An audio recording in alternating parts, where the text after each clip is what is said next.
I'm Rebekah Friend.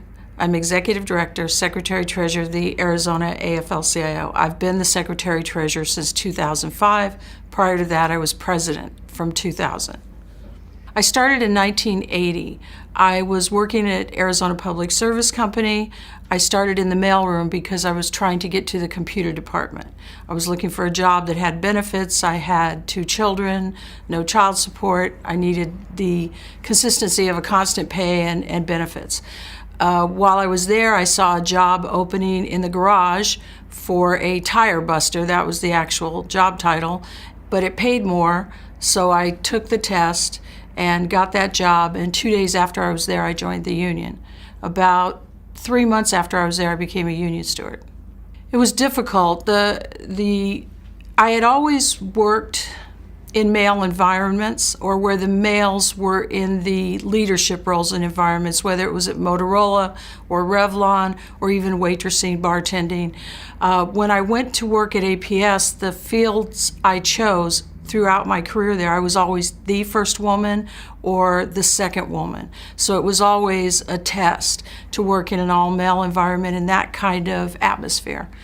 Not the most fun I've ever had. Don't consider myself a role model. Who I consider a role model are the people I represent every day. I get a lot of accolades and exposure to things that the people I represent don't.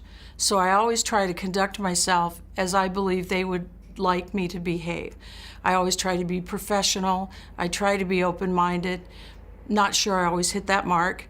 And I try to do the best I can do every day.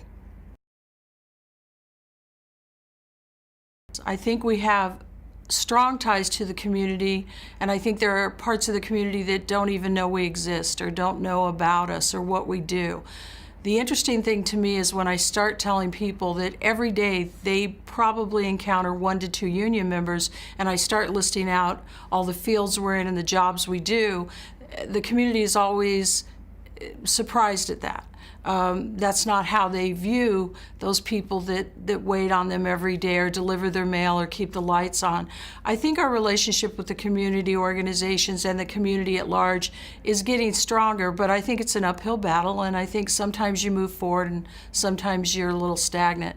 But I'm always optimistic about those opportunities. I don't know what changes the image. If you go back in history and look at the image of labor, for those that like labor or unions, the image is favorable in print or in articles. If you go to the people who are in it, it's always been a positive relationship. So I don't know what changes our image. I think we have to continue to do the things we do, such as we just did the big Labor Cares Day. We got press on that. I think that was a good event to show the community at large what labor does and how we are a family, disjointed and dysfunctional at times, but certainly a family that tries to extend and help each other and others. So I think we just have to continue down that path and making the community aware of who we are and what we do. How I got involved was the head of IBT, Local 104, Andy Marshall, asked me to become involved. That's how I get involved in internal struggles between unions and companies. My role in that was certainly to assist and aid and supplement what Andy Marshall was doing brilliantly and his team of officers, but to go in also to help with the political aspects of it with the mayor and the city council. And my role is always to explain what I call the global view. Because sometimes when you're in negotiations, particularly in a strike, things get very locked down. They get very tunnel focused on just that issue, and sometimes it helps to have someone like me come in and explain how this is impacting all of labor and the community also. And so that was more my role in that, was to aid, assist, and explain the global view. We have our, what I would call friends in politics, who understand our views and our values and support us. That is the minority, certainly not the majority. The difference in tone that I see in politics and in my time is that there's no discourse anymore.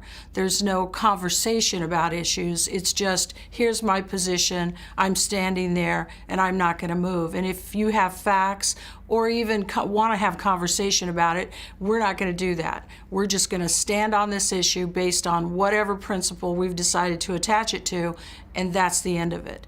There also isn't a lot of learned discussion, particularly at the Capitol, on issues that are large, such as workers' comp, such as unemployment insurance. Those are issues and complex legislation that you have to invest time and energy into learning, and there isn't the desire to invest the time or the energy or even discuss aspects or different ways of looking at things. So what I've seen is almost a complete breakdown of what should be the legislative process. I would attribute some of it to term limits. I would attribute it to an extreme partisanship that we did not see before. If you think back to the times when Burton Barr was there and Art Hamilton, it wasn't seen as a bad thing to work across the aisle or to work out a situation or a solution to an issue that had support from both sides. That's not currently the situation down there. Currently the situation is it's all got to be one side or it has to be the other side, or somebody is a loser and somebody is a winner. So it's very much changed almost to a Coliseum type sporting event. I want to continue to do the work I'm doing. Many people know, because I've announced it loudly, that I'm leaving at the end of this term, which is in 2019. I probably will take a little bit of time off just to breathe. I'm writing a book about my experience as a woman in the labor movement. I'm trying to finish my master's. I may teach. Certainly when I leave here, I'm not going to sit in a chair and knit. One, I don't know how to knit, but I want to have some different life. By the time I leave here, I'll have over 40 years in the labor movement, and I just want to take a little bit of breath and relax a little bit.